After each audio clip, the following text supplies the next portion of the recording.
नमस्ते भरत, तपाईहरुलाई हार्दिक स्वागत गर्दछु। आज मैले तपाईहरुलाई मोमोको पनि एकदमै नयाँ तरिकाबाट हामीले गाजर अनि हरियो सागपातबाट कसरी बनाउन सकिन्छ भनेर तपाईहरुलाई देखाउने छु। अब यसरी पाकेको मोमो हामीले विभिन्न हाम्रो हरियो सागपातहरुबाट हाम्रो घरमा भान्सामा भएको चिजहरुबाट मोमो बनाउन सकिन्छ भन्ने विषयमा तपाईहरुलाई जानकारी गराउने छु, सिकाउने छु, स्टेप बाइ स्टेप सिकाउने छु र तपाईहरुले भिडियो हेर्नु होला सुरुदेखि लास्टसम्म। र पाकिसकेको मोमो अब हामीले भिडियोतर्फ लागौं। यो गाजर भयो, त्यसपछि टाङ्ग्रो भयो, मजाले यसमा कोरेसोमा यसरी कोर्नु होला। कोरेसोमा हाम्रो कोरेसो पाइहाल्छ, नभए मसिनो काट्नु होला।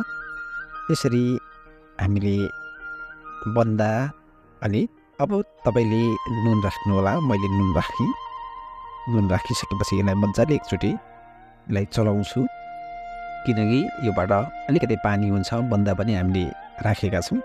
अब यति भइसकेपछि हामीले अर्को चरणमा यसलाई मजाले यसरी मुसिसकेपछि अब हामीले मैदाको लागि तयारी गर्यौं। मैदालाई मजाले मुसिसकेपछि प्लास्टिकमा यसलाई मजाले नभई फुट्ने सम्भावना हुन्छ।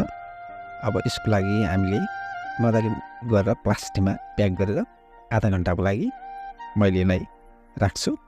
यति राखिसकेपछि अब किमाको लागि यो मजाले यसलाई पनि प्याक गरेर किमा तयार गरेको जुन प्याक गरेर यसरी मैले प्लास्टिकमा प्याक गरिसकेपछि यसलाई यसरी निचोरियो भने त्यहाँ भएको पानीहरू सबै निस्किन्छ। बन्दा पनि छ, त्यसमा हरियो सागपात पनि छ, त्योबाट पानी आउँछ। अब मजाले यसलाई चकुली मसिनो पारेर काट्नुस्।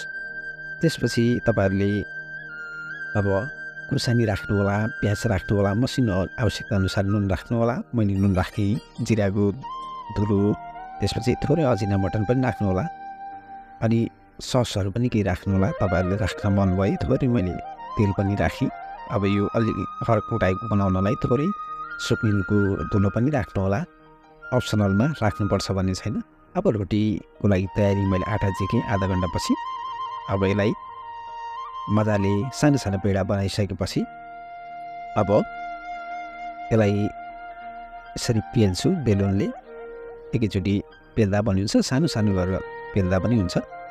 पेलिसकेपछि अब मजाले किमा राखेर यसरी फोल्ड गरेर दुईटै हातको सहायताले यसरी फोल्ड गरेर पनि बनाउन सक्नुहुन्छ। मैले अर्को गोलो मोमो पनि बनाउँछु, दुईटा, एउटा यो बनाउनु होला। त्यसपछि गोलो मोमो पनि बनाउने छु। अनि लास्टमा यो पाकिसकेको मोमो र अनि मोमोको साथै पनि म तपाईहरुले सिकाउने छु र लामो भिडियो म तपाईहरुले शेषमा राख्ने